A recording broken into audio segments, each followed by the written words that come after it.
Joss McKenna hadn't stepped into town for 6 months, and when he did, it was never with intent to linger. Once a name, men whispered over whiskey glasses, a name that curled in the gut like barbed wire. Now he was little more than a rumor with a limp and a shadow darker than the church bell he still rang every Sunday at dawn.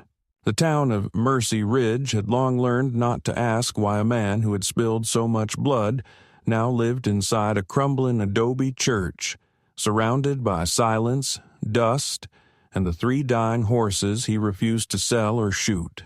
The church had no steeple left. The stained glass had caved under a storm 5 years past, and the altar had been turned into a crude cot and a rusting rifle rack. But the bell still stood. Every week at sunrise, its low-throated toll rolled across the ridges like judgment or mourning, and folks in town stirred beneath wool blankets, remembering people they hadn't prayed for in years. Joss didn't pray anymore. He didn't shave much either. His beard was coarse, streaked with ash and age, and his shoulders curved like someone who had once stood taller than law but now bent from remembering too much. He lived on jerky creek water and the yield from a half-dead garden patch he tended in the old graveyard out back, where no one visited the stones. The names carved there were mostly faded now, except one, a small, square headstone with the word Abigail etched into it, deep and sure. No dates, just that name. She had been 8, shot in a crossfire meant for him. He had taken her out of a brothel and into his arms, believing he could give her safety and shelter. But men with long memories and longer rifles had found them in a canyon 3 miles east of Abilene, and Joss had learned that redemption was never earned in full, only paid for, one grave at a time. He had tried to hang up his gun then, not ceremoniously, not with oaths or firelight, but simply by dismantling it. Piece by piece, he had taken apart the .44 and stored it in a tin box beneath the floorboards of the church, under the broken pew where he now carved wood at night. Not for sale, but for the weight of doing something quiet with his hands. He carved horses, mostly, sometimes faces, none of which looked like Abigail, though he tried. Each one he finished, he buried in the garden. A small grave for a shape that didn't bleed but reminded him of what had. He no longer answered to Widowmaker, the name the Pinkertons and Bounty posters had etched in ink. He no longer drank, though the thirst still came with the heat. And he no longer visited graves he hadn't dug himself. The people of Mercy Ridge tolerated his presence like a silent ruin in the hills. Children were told to stay clear of the church.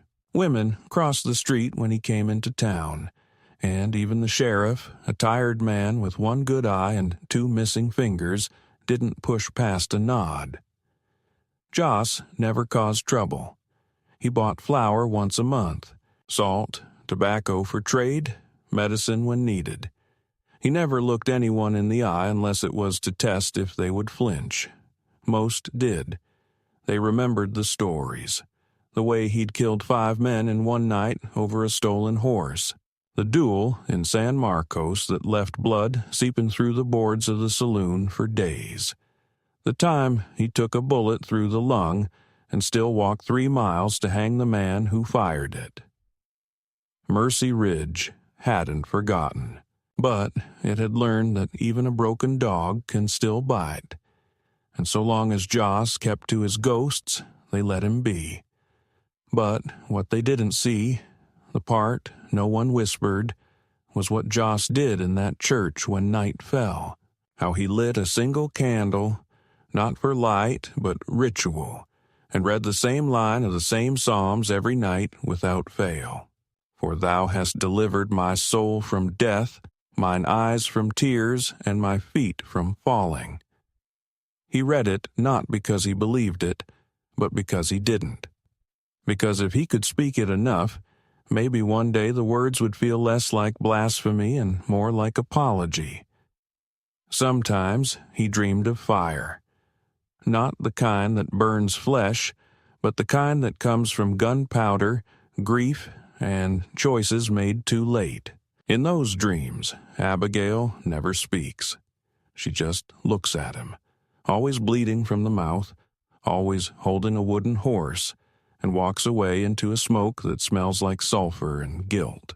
He wakes before dawn, gasping like a man who drowned in dry air, and rings the bell because the silence afterward feels like penance. It was into this silence that the wagon came. A broken-down, wheezing contraption pulled by a lopsided mule, its wheels creaking like old bones, its canvas flapping in the high wind. It came not with thunder, but with the hush of something wrong, like a note held just off key. No one saw it approach, only found it, stalled at the edge of the well square just after sundown.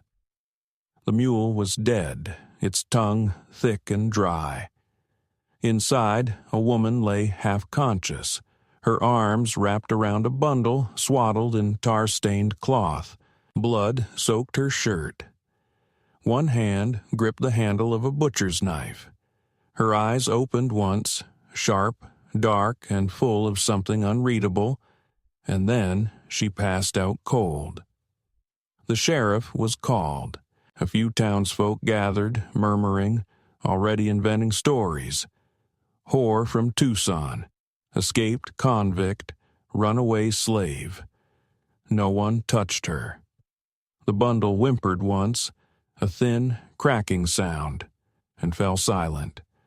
The knife clattered to the wood. Someone moved to pick it up. And then, as if from nowhere, Joss McKenna appeared at the edge of the square, his coat heavy with dust, his gaze fixed not on the woman, but on the child in her arms.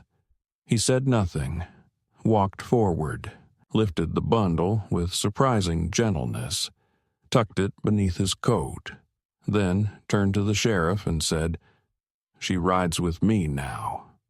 The sheriff blinked. "You know her?" "No. She's got a bounty look to her. Don't matter.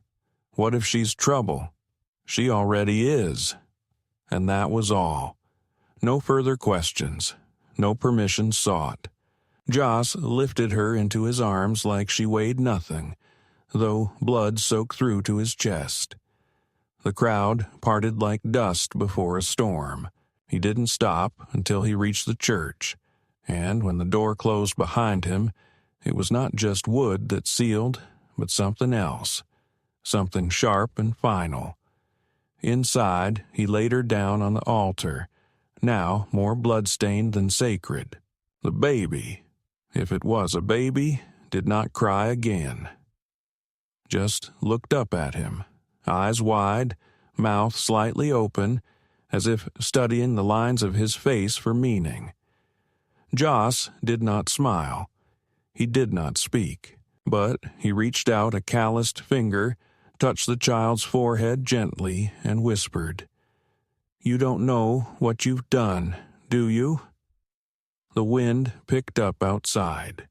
The bell swayed, and somewhere beneath the floorboards, the pieces of a dismantled revolver lay in silence, waiting. Maeve awoke to the smell of tallow and rain-damp wood, the sensation of linen sticking to her skin where the blood had dried. Her first breath was shallow and burned her throat. Her second caught as she tried to sit up and realized her ribs were bound and her right arm bandaged in something that smelled like whiskey and old prayer. The ceiling above her was crumbling plaster, and the air carried the faint echo of a bell that had long since fallen silent. It wasn't a hospital. It wasn't a jail. She was still alive, which meant the man who had carried her away from the crowd hadn't slit her throat while she slept. She wasn't sure if that made him foolish or kind. She turned her head and saw the child, bundled, still breathing, curled like a question mark on a bed of horse blankets beside a coal stove. The room was part sanctuary, part ruin. A wooden crucifix leaned against a wall, cracked but upright.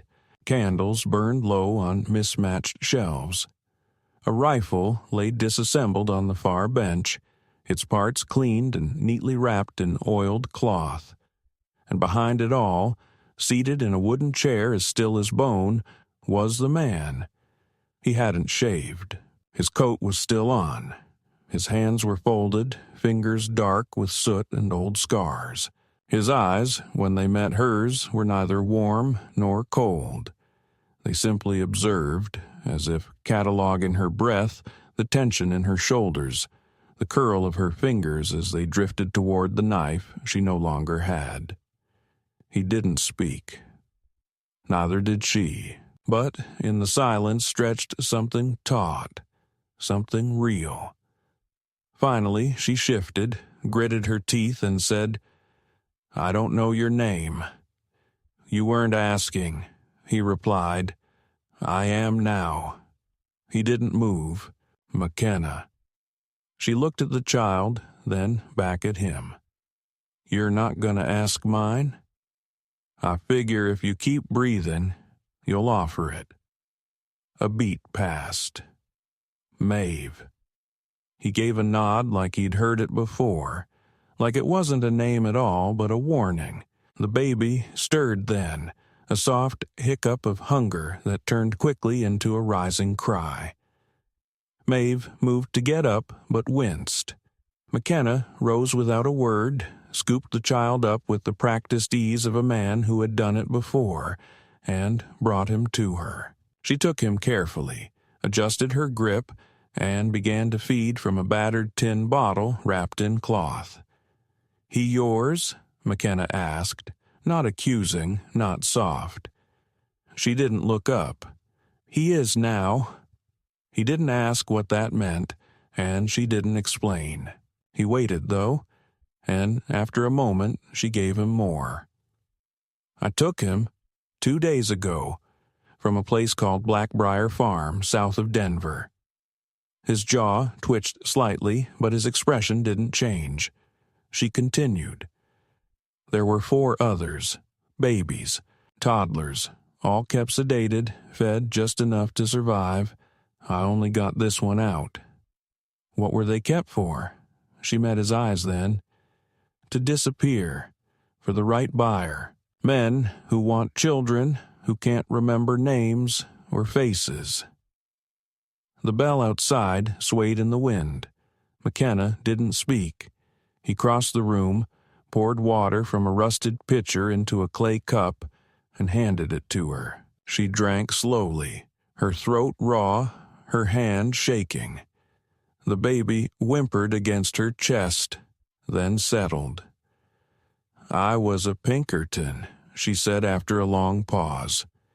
"Not by name. They don't give women badges, but they sent me where the law wouldn't go. Dirty work, surveillance, interrogations." Her voice dropped. "Extraction." McKenna studied her. "You ran." "I saw too much. I did worse. One day I looked in the mirror and saw a man my mother used to pray against. So I left, and I thought I could disappear. Until I found that farm." She looked at the child again. He was the only one who didn't cry, just stared at me, like he knew me. "What's his name?" She hesitated. "He doesn't have one. The file said Specimen 3. McKenna exhaled through his nose. "That's not a name." "No, it's not." She adjusted the child in her arms. "I thought if I gave him one it would feel like stealing something, like naming a ghost." "You're not wrong." Outside, the rain had begun to fall heavier, peppering the church roof with irregular rhythm. Inside, the quiet thickened. "I can leave," she said finally. "I'll be gone by morning." "You won't make it past the ridge in your condition." "I'll manage." "You're bleeding inside," he said. "I've seen the signs." She didn't answer. "You'll die," he added, "and the child will starve or worse. Better that than what he came from." McKenna stepped closer then, crouched beside the cot, and looked at her with a steadiness that made her want to flinch. But she didn't. "You think you're the only one dragging a coffin through this world?" he said. "You're not. And if you believe that dying alone in the dark is noble, then you haven't done it before." She swallowed. Her throat hurt. Her chest hurt. Everything hurt. "I killed a man with my bare hands," she whispered. "His breath was on my neck when I snapped it." "I believe you," McKenna replied, unblinking. "I did it to protect the child, but I liked it too much. That's what I'm afraid of." McKenna stood again, slow, heavy. "I once let 5 men die because I couldn't decide if they deserved saving," he said. "You want to measure shame, Maeve? We'll be here a while." He turned, walked to the stove, fed it a split log, and watched the flames catch. "I'll help you get the boys south," he said. "You're not ready yet, and neither is he." "I didn't ask for help. Doesn't change a damn thing." "Why?" He didn't turn around. "Because you picked up something nobody else would touch. That earns something." She stared at the back of his coat, the seams frayed, the shoulders broad and still. She felt the baby's fingers close around her shirt. His eyes blinked once, slow. "Trusting. What if I don't want your charity?" "Then consider it a trade," McKenna said. "You stay alive. I remember how." It was not mercy in his voice. It was something harder, something earned. Maeve exhaled, lay back against the cot. The child cooed. The wind howled outside like an old verdict whispered through broken teeth. And in that church, beneath a rusted bell and a roof that let in too much rain, the most dangerous man in Mercy Ridge took in a runaway killer and a baby with no name, and made no promise except this: they would not be handed over, not alive. Not ever. The morning after the rain broke, Maeve woke to the smell of horses and sweat, the kind that hung in wood long used but never cleaned with anything more than grit and time. McKenna was gone from the cot beside the stove, but the baby was still there, swaddled in one of his coats, blinking up at the slanting light that came through the warped shutters. She moved slowly, not out of pain, but wariness, like an animal that had survived one trap only to suspect another hidden beneath the earth. Her ribs ached. Her hands were stiff, but the knife was where she left it, under the pillow beside her, and that gave her enough comfort to breathe. She wrapped the baby tightly and stepped outside. The air was thin and sharp, the kind that smelled of pine and old metal. Beyond the chapel steps, 3 horses stood tethered beneath the remains of a cross that no longer pointed heavenward, just a broken beam now, with rusted iron bolts and a length of rope that looked too much like memory. One of the horses turned its head when it saw her, nostrils flaring, and then she heard it. Laughter, low and dry like gravel sliding downhill. McKenna was behind the church, shirt off, chopping wood with the same precision he seemed to apply to everything else. He paused when he saw her, not startled, just observant, and motioned with his chin to the bucket of water beside the stump. "You're walking," he said. "Good." "Where are we?" she asked, stepping carefully across the soft ground, eyes sweeping the horizon for signs of movement. 6 miles west of Mercy Ridge, old Mission land. Nobody's claimed it since the priest drank himself into legend. And the town? Wants me gone, but doesn't want to be the ones to do it. Same as always. Maeve crouched, filled the tin cup with water, and drank. The silence between them wasn't awkward, just coiled, like something waiting to strike but choosing, for now, not to. "You've got sentries," she said finally. He nodded. 3. I counted 5. He stopped chopping, turned. "Show me." She pointed, 2 places in the ridgeline, one behind a bush that had been trimmed too cleanly, and one near the gate post with fresh boot prints. "They're not amateurs," she added, "but they're lazy." McKenna narrowed his eyes. "They weren't here last week." "They are now. Someone's watching the boy." He tossed the axe aside, wiped his hands, and moved past her toward the chapel. She followed without being asked. Inside, the baby had begun to cry. Soft at first, then rising into something sharper, hungrier. McKenna crossed to the stove, took the pot off the coals, and poured warm milk into a bottle she hadn't seen before. He handed it to her. "Feed him. We move tonight." "Where?" "Abandoned outpost 10 miles west. No road in, no reason to search it." She sat on the edge of the cot and fed the baby while McKenna began packing. He didn't speak much, just nodded to himself, wrapping things in cloth, stuffing them into saddlebags.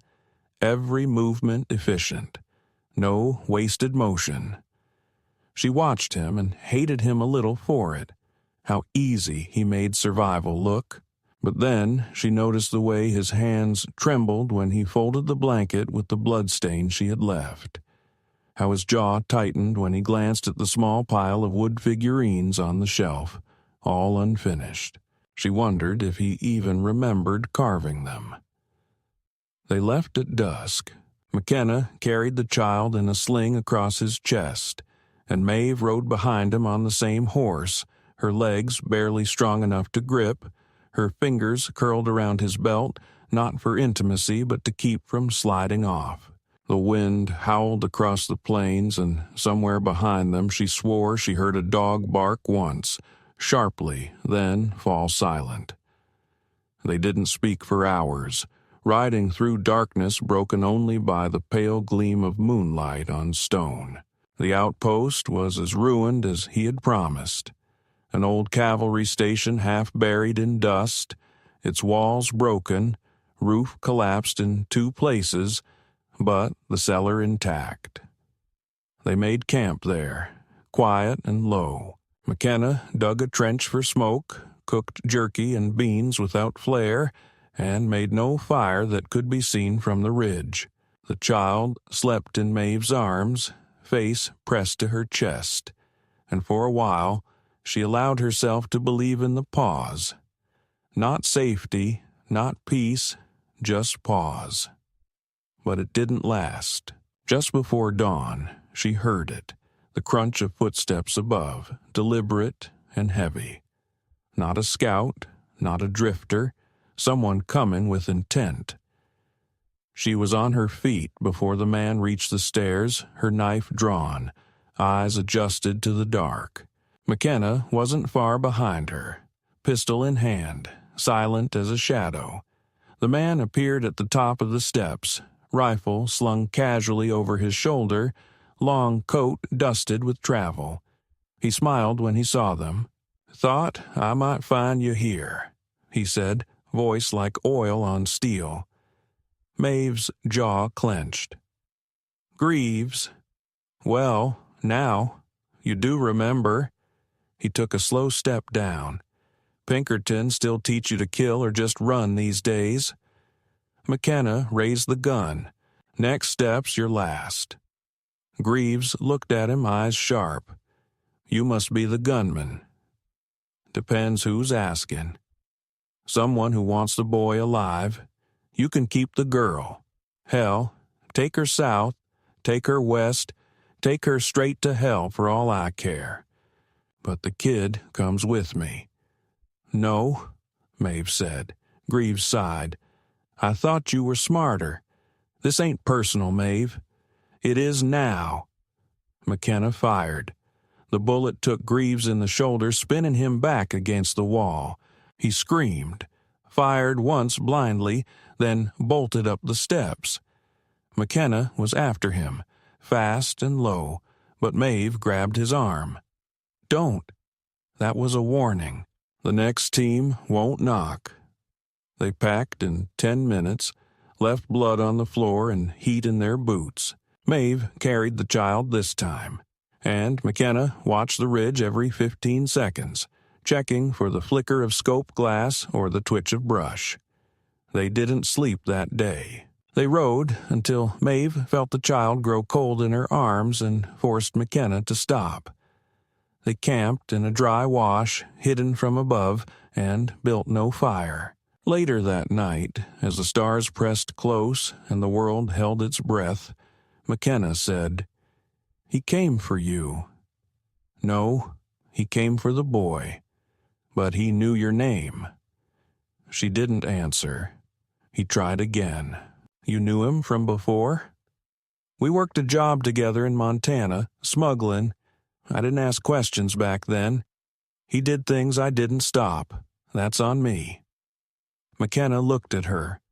"He'll be back." "I hope he is," she said. "This time I won't miss."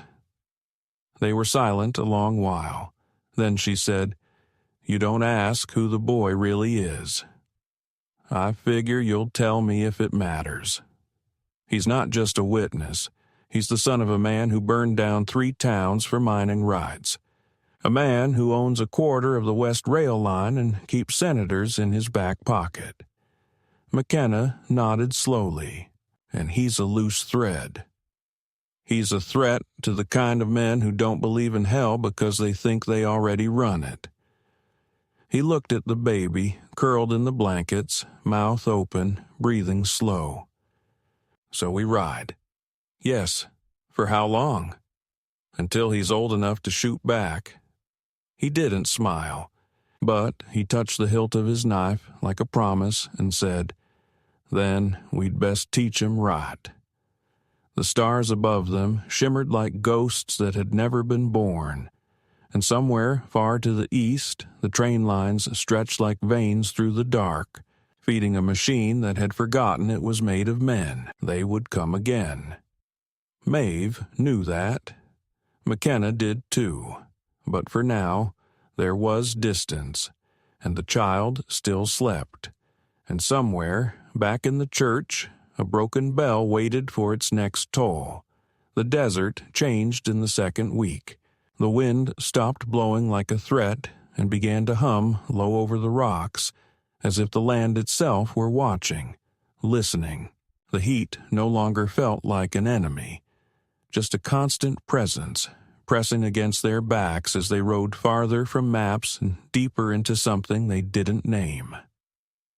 The child had stopped crying by then. He didn't laugh either. He watched. He listened. His fingers curled tightly around Maeve's collar whenever the horses slowed, and when McKenna reached for him, he didn't flinch anymore. They moved west, toward the part of the territory where even the old men in saloons didn't tell stories. Dry canyons and rattlesnake ridges, abandoned towns and ruins swallowed by ash-colored hills. Maeve never asked where they were going. McKenna never offered. Each night they stopped somewhere different, sometimes a gulch, sometimes the hollow of a long-dead oak, once in a burned-out mine shaft where the stones whispered and the ground felt like bone.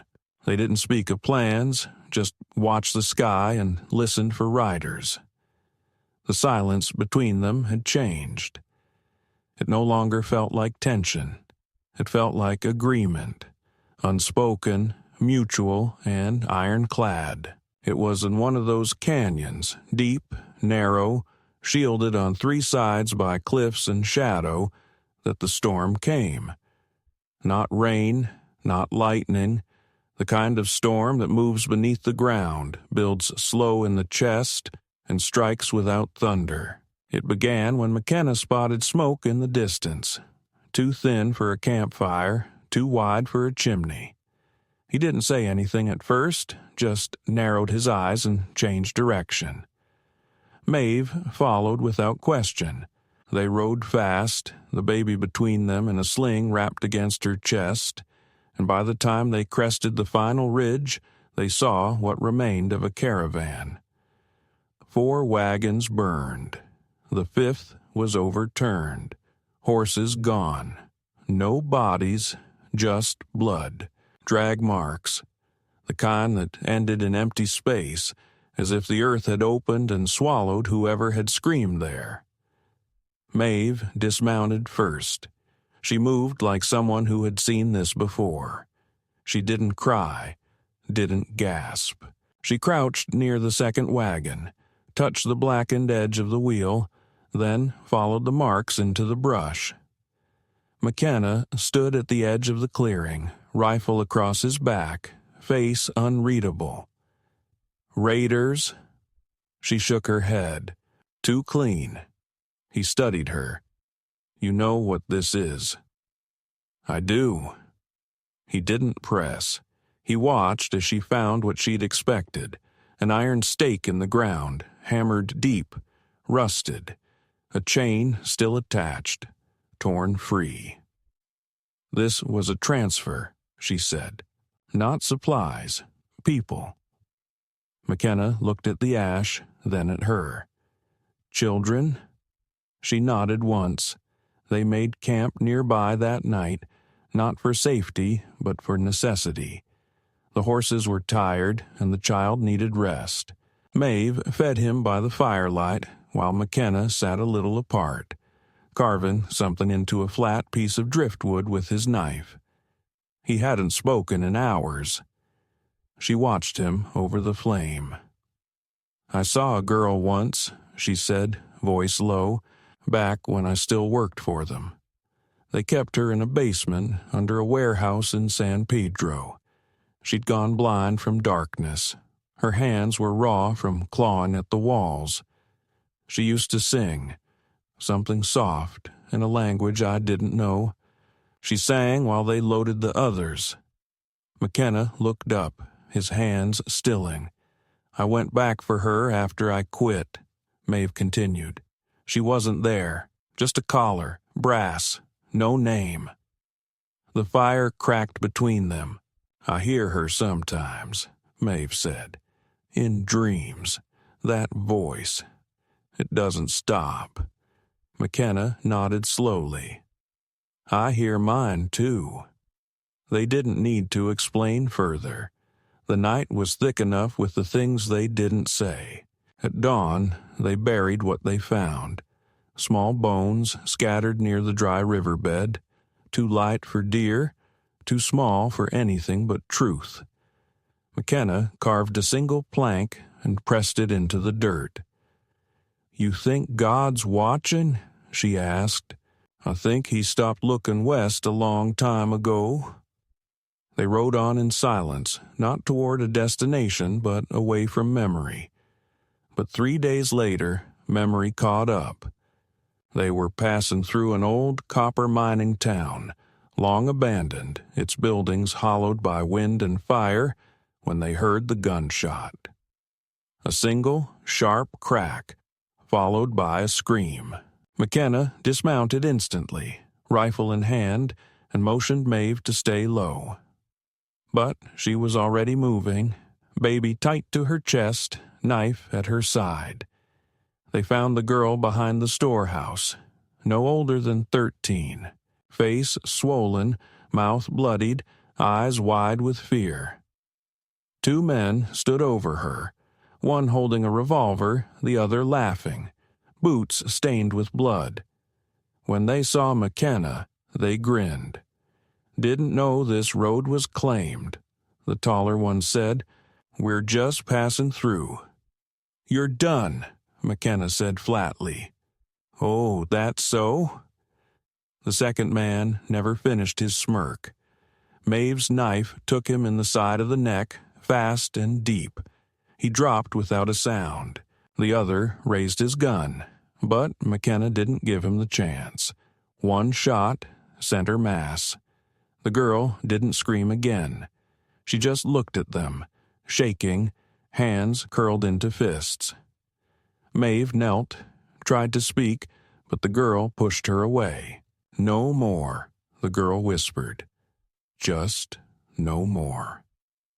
They stayed with her that night, fed her, clothed her, listened when she sobbed in her sleep. The next morning she was gone. Left a note on a piece of bark. "Don't follow. You did enough." McKenna burned the bodies. Maeve sat in silence. The boy, now nearly a year old, took his first steps that afternoon. Wobbled toward McKenna with two hands outstretched. No sound, no tears, just movement, deliberate, trusting. And for the first time since Abigail's grave, McKenna felt something stir in his chest that wasn't rage or regret. He bent down, lifted the boy, and whispered, "You've got good timing." Maeve watched, arms crossed, and said nothing, but her throat tightened. And for a moment, just a moment, she thought maybe the storm had passed. But the air was too still, and somewhere far behind them, men with clean boots and polished badges were loading weapons into crates marked with government seals, ledgers with McKenna's name at the top, and a bounty that didn't end in dollars, but in silence. By the time they reached Dustwater Ridge, the heat had turned thick enough to chew, and the river that once ran near the old rail spur had dried to a memory of mud and mosquitoes. The town was less than a town now. 8 buildings standing like the teeth of a punched-out jaw, the saloon missing its doors, the general store windows boarded with scrap, the church caved in on one side and full of owl nests. McKenna had known the place back when it was still breathing. He'd left a man dead here once, maybe 2. Couldn't recall their names anymore, just the shape of the sound his boots made as he walked away after. They'd agreed not to stay long, but the boy needed rest. He'd caught a fever somewhere west of the Salt Flats. Nothing raging, just enough to leave him dazed, pale, eyes too wide. Maeve had grown quieter each mile, not from panic, from calculation. She didn't show fear, she stored it. They made shelter in what had once been a schoolhouse. The roof still held, and the back room had a stove barely rusted through. McKenna found blankets, cleaned the dust off the floor with a piece of his coat, and boiled water while Maeve pressed the child's forehead and whispered things too soft to catch. He didn't cry, even in sickness, just breathed shallow, clutched her thumb like a drowning man holding a nail. McKenna left only once that night, to walk the perimeter, eyes sharp for fresh tracks, rifle slung across his back like old regret. He didn't see anything at first, but the air had changed. That subtle wrongness he couldn't explain. He knew it from bounty trails, from war paths, when the quiet meant teeth. The next morning, the boy's fever broke. Not all the way, but enough to bring his color back. He laughed once, a brief, strange sound like paper tearing, but it made Maeve close her eyes and smile, the kind of smile that cracked something behind her eyes. McKenna boiled coffee, didn't drink it, just held the tin cup as he stood in the doorway and watched the sun rise over a land that didn't want to be remembered. The church bell was gone, the graveyard half swallowed by sand. Even the wind felt tired. They could have left that day. Should have. But the sound came just before noon. A low, distant rumble. Not thunder, not hooves, wheels, 5, maybe 6 wagons. Heavy, fast. Too fast for freight. Military pace. McKenna dropped the cup and moved without speaking, already loading the rifle. Maeve didn't ask. She had the child on her back in seconds, knife and revolver holstered, extra shells tucked into the lining of her coat. She grabbed the saddlebag, tossed it through the rear window. McKenna opened the door, looked once toward the road, then slammed it shut. "They're not passing through," he said. "How many?" "More than we can fight. Uniforms. Railroad or federal?" "Doesn't matter." Maeve nodded. "We run." "No, we bait." She looked at him. He looked back. "Schoolhouse is solid," he said. "Stone foundation. If they don't burn it, they'll breach. But not before I drop a few." "Too many," she said. "You'll die." "Maybe, but you won't." He opened the floorboard, pulled out the second rifle, hers, the one she'd taken off a man with no tongue back in Arizona. She loaded it without blinking. "We do this together," she said. "No, you're the one who gets him out." Maeve set her jaw. "Don't make this noble." "Not noble, just smart." The sound was louder now, close enough to make the nails in the wall rattle. "I'll draw them east," McKenna said. "You take the well road. Ride until you hit the Copper Flats. There's a shack there. Stone roof, single door. Old smuggler post. And after? If I'm not there in 2 days, you keep going. And if they find you?" He looked at the boy, then at her. "Then don't let them find him." He kissed the boy's forehead, touched Maeve's hand briefly, then walked outside. She didn't watch him go. She ran. They came in waves, uniforms without names, guns without badges, the kind of men paid in coin that never saw banks. They had scout gear, repeater rifles, bolt-action sharps, even a Gatlin on a rail mount dragged behind a wagon. McKenna watched from the bell tower of the old church, breath slow, rifle resting on his knee. He fired only once every minute, deliberate, accurate, a shoulder, a knee, a hand that reached for another trigger. He wasn't trying to kill. He was trying to bleed them out. Break rhythm. Disorient. It worked for 20 minutes. Then they used smoke. He saw it too late.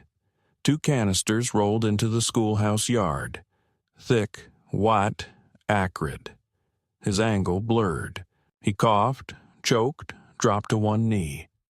He heard the boots then, charging, shouting, a different language or maybe just code. He got off 2 more shots. Then everything went white.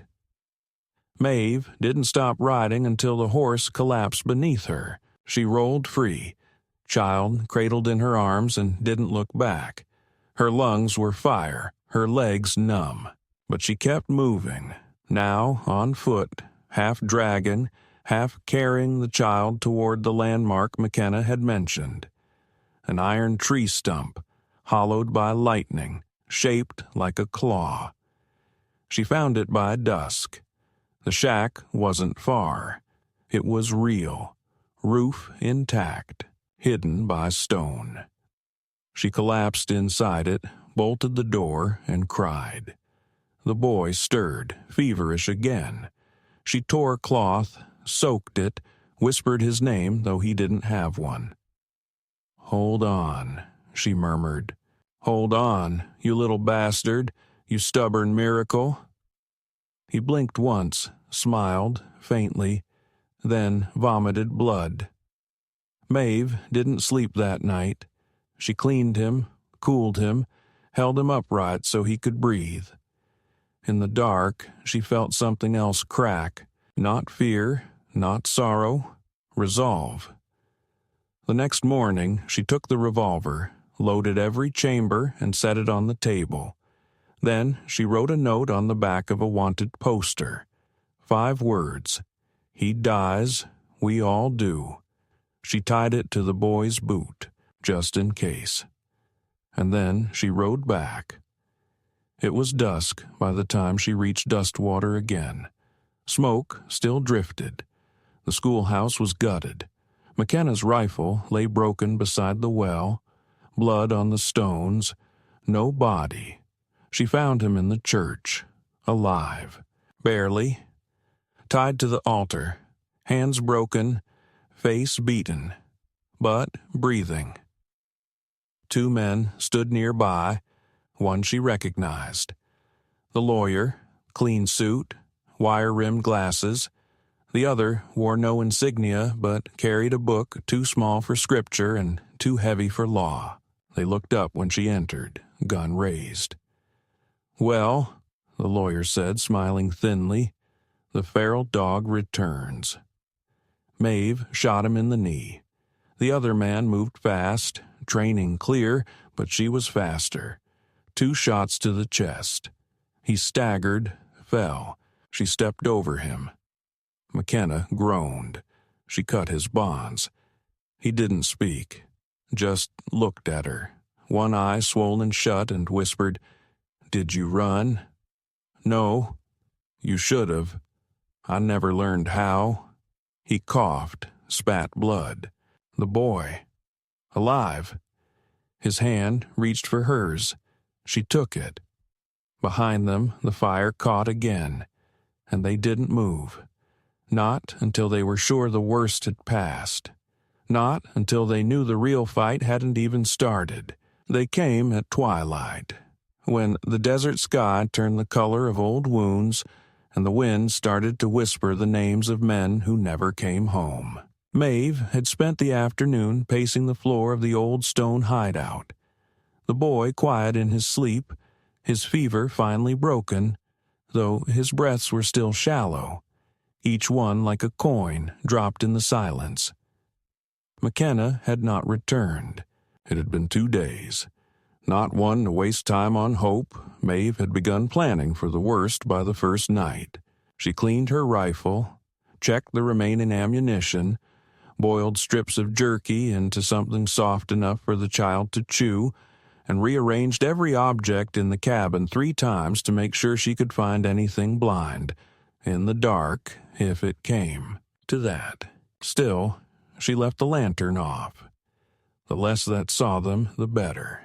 But now, as the light faded and the sound came, distant at first, hooves in rhythm, followed by the low whine of wagon axles and a metallic rattle that meant weapons in crates, she stood frozen at the narrow window, her hand on the frame, fingers pressed hard into the stone as if she could push back the approaching storm by force of will. She counted the horses by the flicker of dust on the horizon.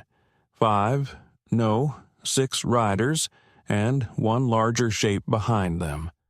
A transport, wide, covered, pulled by 4 mules. This wasn't a kill squad. This was extraction. Clean, practiced, official.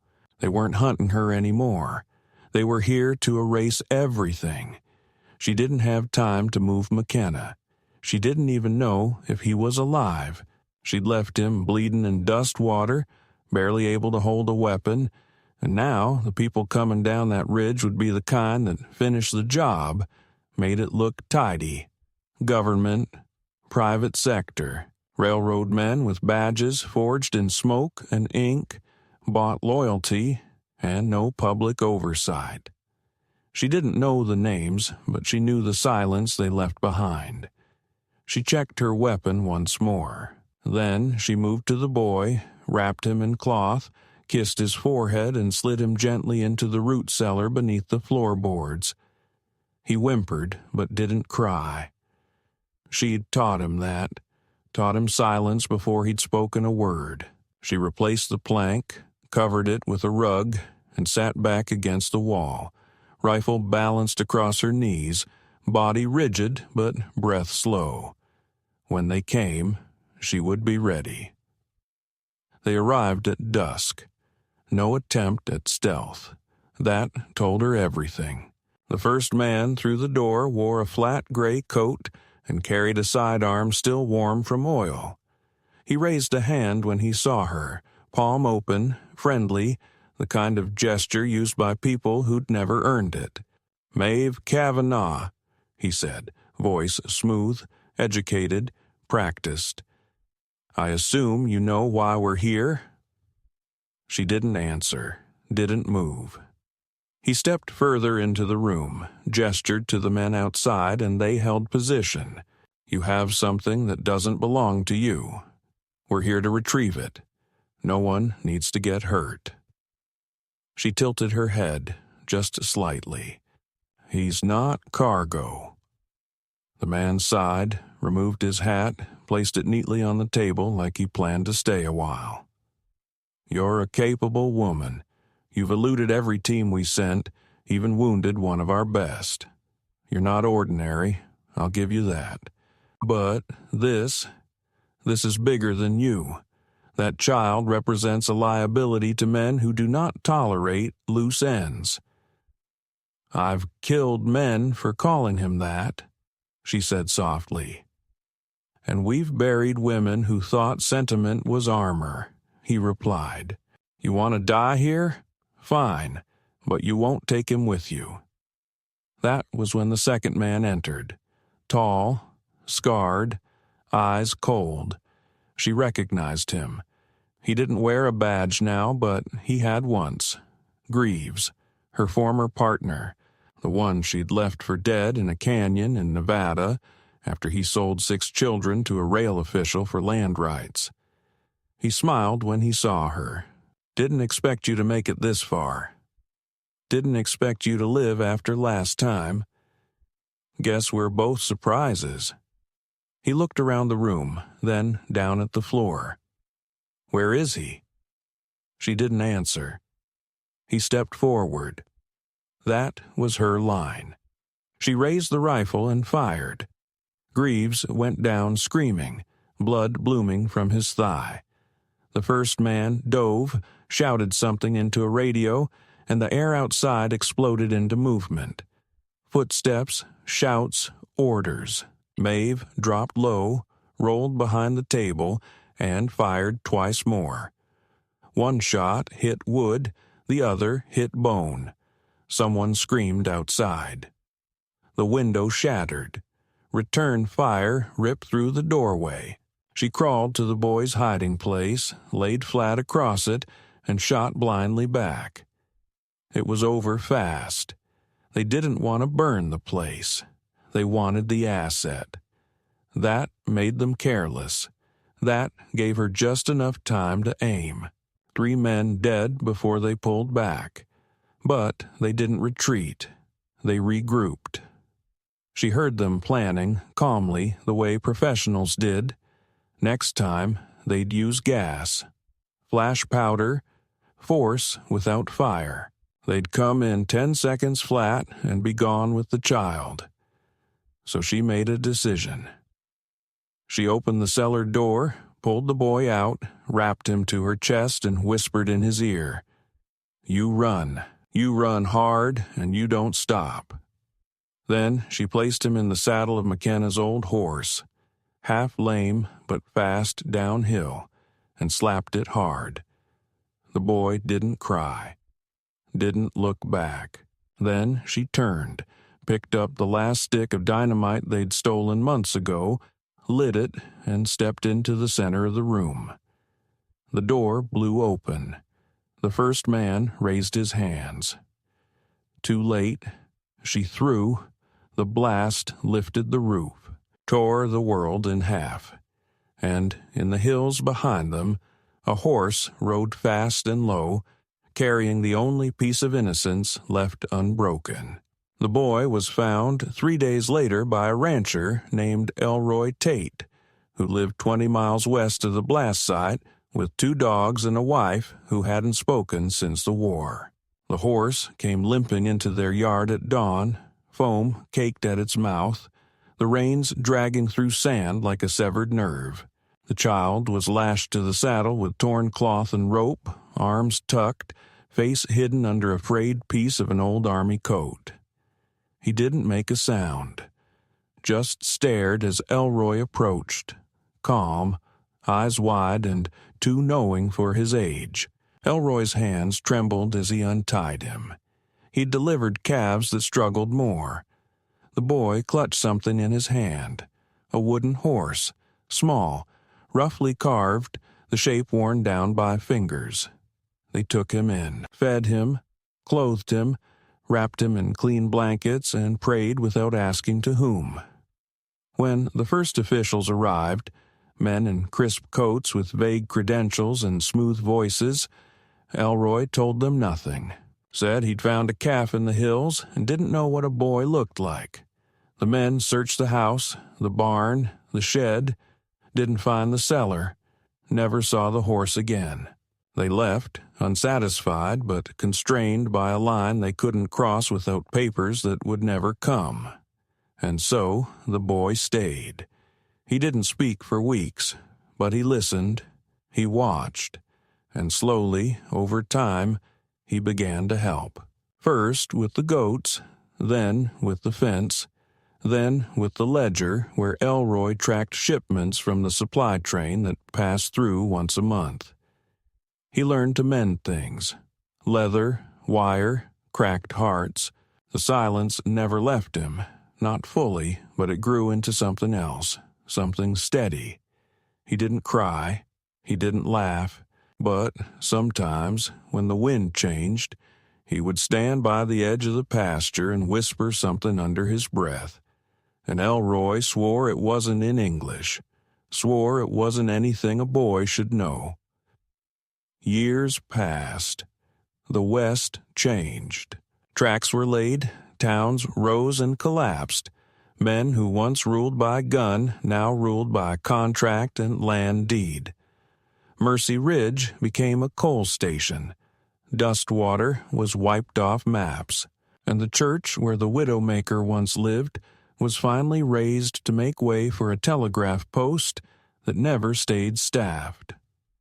People forgot the names, the fires, the blood, but in one corner of Tate's pasture, under a crooked elm tree that never bore leaves, there was a small stone, unmarked, placed there by a boy who had no name and never asked for one. He buried the wooden horse there, and beside it a scrap of paper Maeve had written the night she sent him away. The words were nearly gone from weather, but you could still make them out if you leaned close enough. He dies, we all do. No one knew what it meant, except him. And one day, when Elroy Tate was too old to ride and the dogs too deaf to bark, the boy, now near grown, took the old horse's reins, packed his bag, and walked down the trail east, not looking back. He didn't leave a note. Didn't need to. Somewhere, far from where it began, a bell tolled, not from iron, not from rust, but in the mind of a child who had once been a secret, then a burden, then a cause. Now he was a promise, and his story wasn't done.